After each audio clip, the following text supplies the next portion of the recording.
يوم طويل وحافل، والآن انتهت هذه الأمسية، الليلة التي كانت فيها مجموعة من قياديين عمل الأحزاب الأخرى. يعني كان في ممثل عن حركة البلاك موفمنت، بلاك ريفولوشنري موفمنت. كان في ممثلة عن حركة The Poor People's Army، وممثلة عن الحزب الاشتراكي وإلى آخره.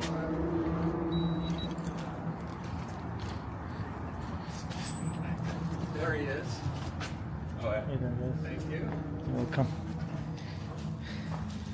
وطبعا بالإضافة إلى دكتور جيلستاين ودكتور بوتشوير، المرشحين والشخصيتين في الحزب الأخضر الأساسيتين.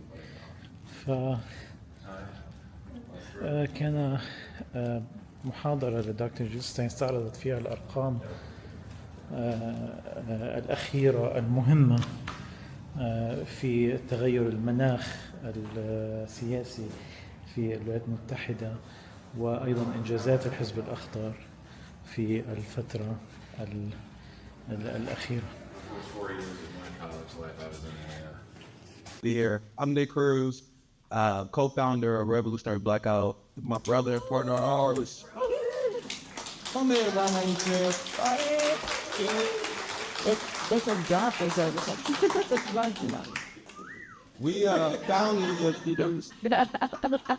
we founded Revolutionary Blackout. We was a post-Bernie Sanders movement. There was a lot of people who made their name, especially in the media space, riding the wave of Bernie Sanders. The same way that many people are riding the wave of the Zoran Mamdani, DSA, while ignoring Sean Musselwhite and Joe Stein. Yes. We formed RDN in order to create a think tank on what the left should do in a post-Bernie Sanders world when we've seen the infiltration strategy fail multiple times. And I believe that we are in a historic moment where we have to build something, not engage in entryism. Because I was radicalized during the Barack Obama administration. After falling for his lies about ending the war, I was a teenager. I was in high school when I seen the atrocities of Abu Ghraib, and I saw the atrocities of the Iraq War. And it reminded me why I heard in history class when I had tears going down my face, seeing the crimes that they committed against my people. So I want to end this war machine, because if you think about it, what does it really mean to be an environmentalist? Yeah. If you're an environmentalist without addressing the immense problem of the military-industrial complex, well, it affects my planet, you're not an environmentalist, you're a gardener.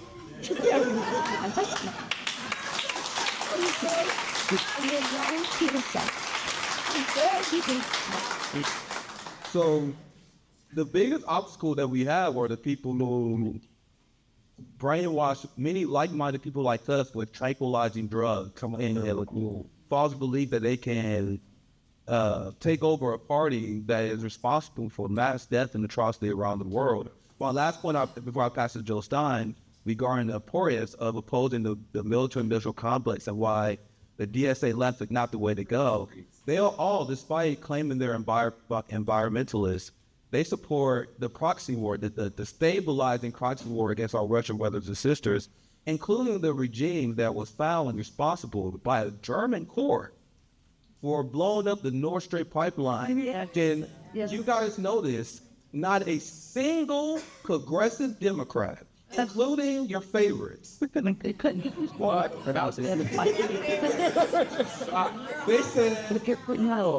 they say nothing about it. And you guys realize that the Nord Stream pipeline bombing was the largest single environmental eco-terrorist activity of all time. 450,000 metric tons of methane were leaked into the atmosphere. Wow. So as I said before, you're not environmentalist unless you oppose the war machine. And every single progressive Democrat failed in that time. The powers that be would rather we just go quietly into the night. into the night, into our graves, and take the world with us. And we're not going to do that. So this talk has been developed, I would say, over at least the last 20 years that I've been responding to this. Hey, Nick Cruz and Rome. All right, wow, from RBN. Can we give a big welcome to RBN? Thank you for being the real press as opposed to the O-press, which is mostly what we're facing most of the time. So we're really so grateful for our larger family, for those who are standing up against empire and oligarchy and endless war and genocide. And you know, we have a big job to do, and we need each other very much to do it. And we have the capacity to do it. And that's really what this talk is about. So Greens are up against, and if you have any about what to do about it.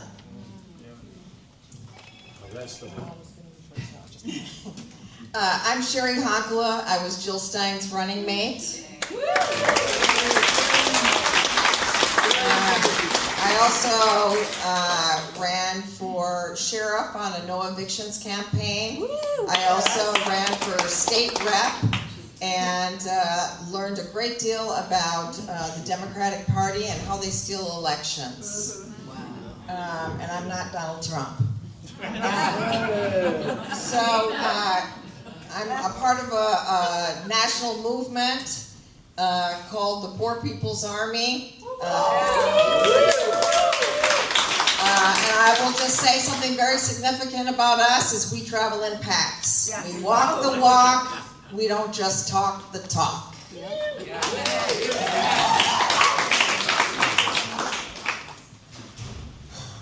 Butch Ware, I was honored to run as the vice presidential candidate for the Green Party alongside Jill in 2024. I'm honored to run as the Green candidate for governor in California in 2026. I'll respond briefly to Bree's question. The lack of media exposure that you've already cited is a principal issue. I think that the biggest obstacle perhaps that we have to overcome is the lack of political infrastructure on the ground that will be required to actually build this into the electoral threat that we need it to be. I think that the Greens have had the best platform for Black liberation, but haven't been a Black People's Party. I think the Greens have had the best platform for, Chicano power and, immigration rights, but has not been a Brown People's Party. It's had the best, most radical stance with respect to Palestinian liberation, and it became, a home for the Palestinian liberation movement, a political home for the Palestinian liberation movement after 2024. But I think that we have to have a clear-eyed and sober assessment of the fact that we have a massive lift in front of us if we are going to not just challenge the duopoly, but destroy capitalism, imperialism, and white supremacy.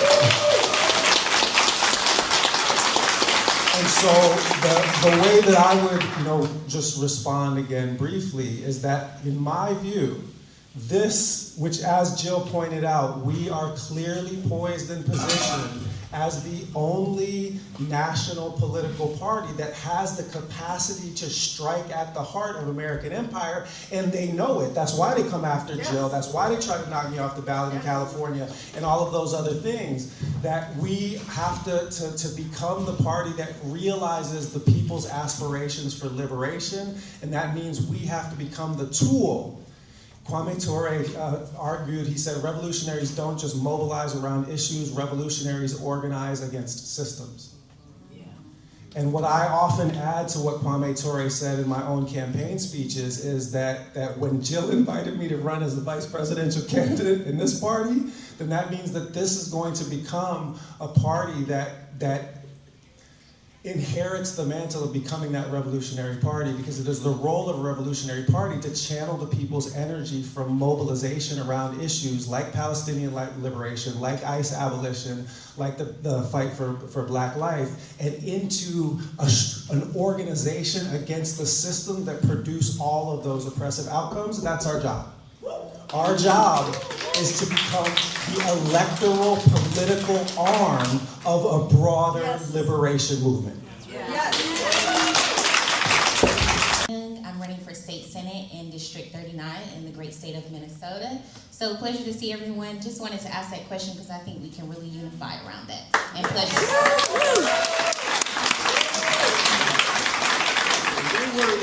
I'm only going to say, which is basically individuals, and especially in leadership positions, who seem like they should be on the side of the working class, but the actual role that they play is to give cover to the establishment. And part of this has been that there has been a big blackout on our campaign, our congressional campaign against genocidal Democrat Adam Smith, even from a big section of working